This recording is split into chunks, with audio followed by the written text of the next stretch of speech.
यह बात किसी की जुबान पर न आने देना।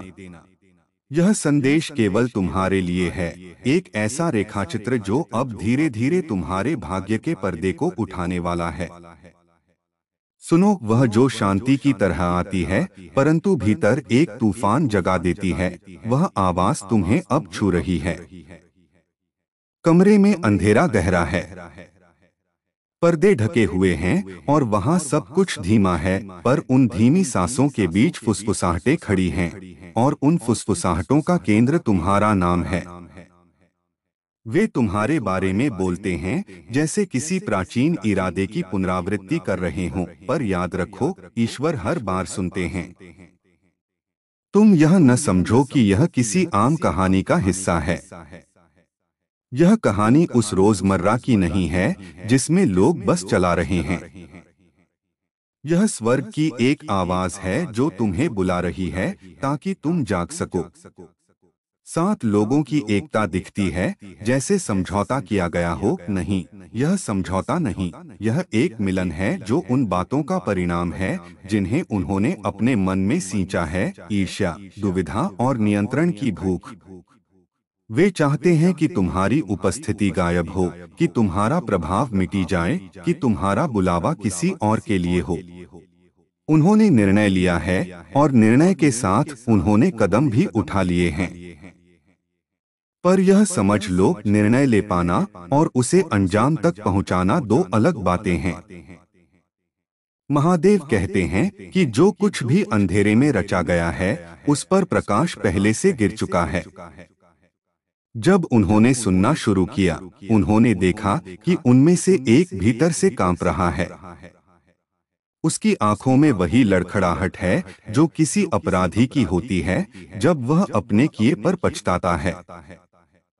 वही व्यक्ति कल तुम्हारे पास आकर सच कर सकता है, या फिर अपने भय के कारण कुछ अधूरा ही छोड़ सकता है। उसकी ओर दया रखना, पर सावधान भी रहना, उसकी वफादारी अब पतली है। और फिर हैं वे लोग जिन्हें लालच ने मोहा है। उन्हें दिखाया गया कि तुम्हारे हटाए जाने से उन्हें जो मिलेगा वह उनकी तमन्ना की पूर्ति करेगा, पर यह न भूलो कि लालच सदा अपना बिल वसूलता है। जहाँ तक कारण का सवाल है, वे 3 हैं। पहले ईर्ष्या, क्योंकि तुम्हारे ऊपर जो करुणा और आशीष बरसती है वह उनकी आत्माओं में कड़वाहट उगा देती है। दूसरा डर, क्योंकि तुम्हारे भीतर जो सच है वह उनकी गुप्तियों को उजागर कर सकता है। तीसरा नियंत्रण, वे तुम्हें नियंत्रित नहीं कर पा रहे, और जो नियंत्रित से बाहर चला जाता है उसे वे खतरा मानते हैं। यह वे हैं जो मिलकर यह तय कर चुके हैं कि तुम्हें वापस खींचना है, किनारे रखना है, ताकि उनकी दुनिया फिर से उनकी तरह शांत रहे। पर भगवान कहते हैं कि उनकी शांति जो अन्याय से बनी हो सकती है, वह कभी टिक नहीं सकती। यह संदेश भय पैदा करने के लिए नहीं है, यह जगा देने के लिए है। अब तुम्हारे सामने 2 विकल्प हैं: सन्नाटा और अनवधान, या जागरण और सुसज्जन। महादेव कहते हैं कि अगले दिनों में कुछ ऐसे संकेत मिलेंगे जिन्हें तुम नहीं छुपना चाहोगे। रातों के वे पवित्र क्षण जब दुनिया सोती है और आकाश अधिक स्पष्ट होता है, उन पलों पर ध्यान देना। 2, 3, 4 बजकर 44 मिनट जैसे क्षण साधारण समय नहीं होंगे। वे पर्दा पतला कर देंगे और दिव्य संकेत, स्मरण और दिशा तुम्हारे पास आएंगे। यदि किसी रात अचानक एक वाक्य, एक गीत, एक परछाई या कोई आवाज आती है जो दिल तक पहुंचती है, उसे लिख लो। वह भविष्य की कुंजी हो सकती है।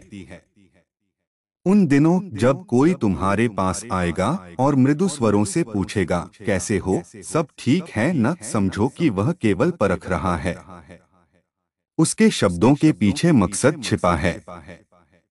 इसलिए उत्तर देते समय अविवेक से परहेज करो। बोलने से पहले सुनो, सोचो और फिर बोलो। मौन अभी तुम्हारी तलवार हो सकती है, मौन में भी शक्ति होती है।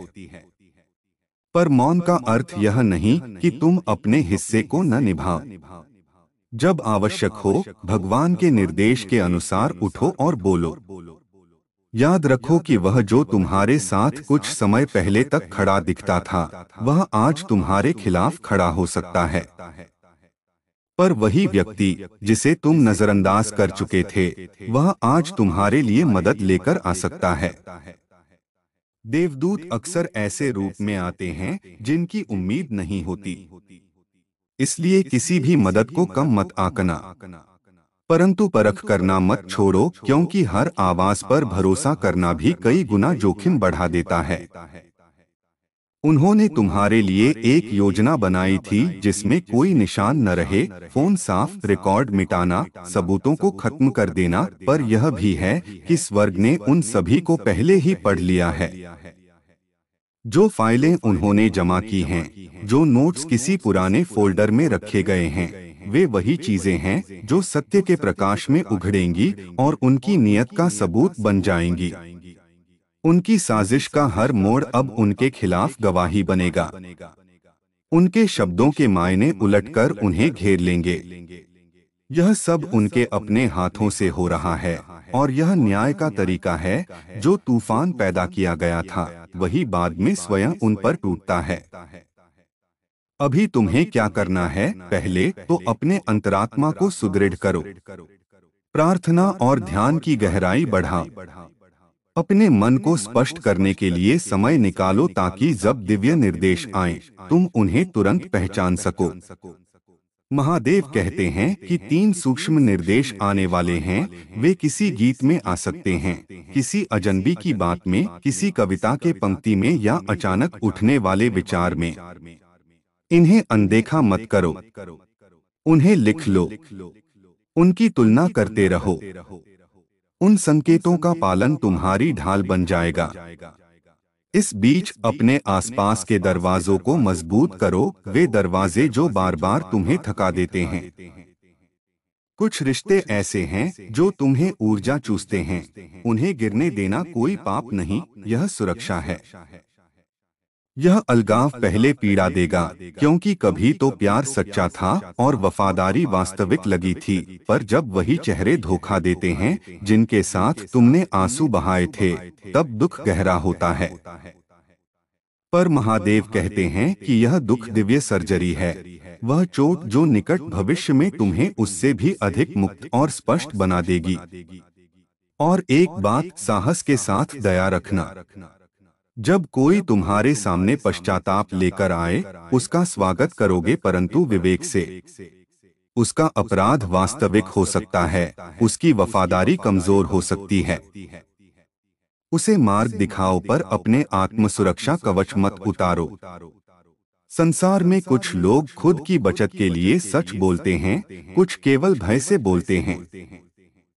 तुम अंतर समझो। महादेव कहते कि उनकी तलवार पहले से बाहर है। उनके देवदूत तुम्हारे चारों ओर खड़े हैं, पर यह रक्षा तुम्हारी जागरूकता के बिना पूरी नहीं होगी।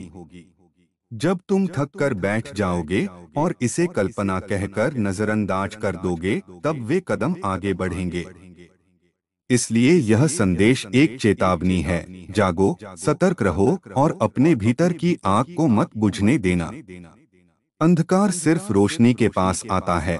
इसका अर्थ यही है कि यदि अंधकार तुम्हारे पास है, तो तुम्हारे भीतर प्रकाश ही है। प्रकाश को कम मत होने देना। उनकी बैठक उनकी हार बनने वाली है।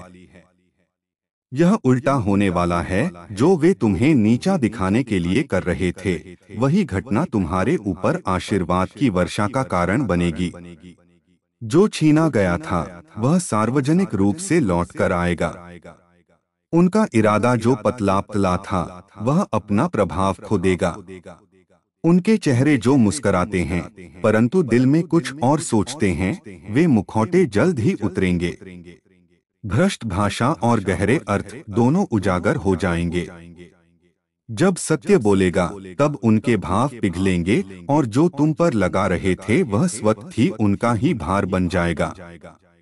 अब एक अद्भुत परत और है। 8 का अंक तुम्हारे साथ है। उन 7 के विरुद्ध स्वर्ग और तुम मिलकर 8 बनते हो। 8 अंतहीनता का चिन्ह है, यह संकेत है कि जो तुम करोगे वह सीमित नहीं होगा और जो वे चाहते हैं वह क्षणिक होगा। यह एक नई शुरुआत का संकेत है। यह उस अनंत प्रवाह का प्रतीक है जिसमें तुम्हारा उद्देश्य खिलकर सामने आएगा। जहां तक उनके इरादों का सवाल है, वे अब टूटने लगे हैं। किसी के शरीर में अचानक कमजोरी आएगी, किसी का मन बदल जाएगा, कोई अपने किए का बोझ नहीं उठा पाएगा। यह सब स्वर्ग की योजना है और तुम इसका केंद्र हो। और अंततः बोलो, प्रार्थना करो और आज्ञा का पालन करो। जब तुम्हें निर्देश मिले, मान लो। जब कहे मौन रहो, मौन रखो। जब कहे उठो और कदम बढ़ाओ, निर्भय होकर आगे बढ़ो। यह संदेश तुम्हें डराने नहीं आया था, यह तुम्हें तैयार करने आया था। यह तुम्हें वह रणभूमि दिखा रहा है जहां असली विजय तुम्हारे भीतर से शुरू होगी। तुम चुने गए हो क्योंकि तुम सच्चे हो, क्योंकि तुम्हारे अंदर वह शक्ति है जो झूठ और ईर्ष्या के जाल को काट सकती है। तुम सुरक्षित हो, तुम चुने हुए हो, पर तुम्हें जागना होगा। आत्मा की गहराई से सुनो और फिर समझदारी से कार्य करो। देवदूत आगे बढ़ रहे हैं और आकाश की आवाज तुम्हारे साथ है। अब अपने भीतर की तीव्रता को पकड़ो और उस दिशा का अनुसरण करो जो तुम्हें दिया जा रहा है। अगले कदमों में सजग रहो, तुम वह हो जिसे ऊंची उड़ान के लिए चुना गया है।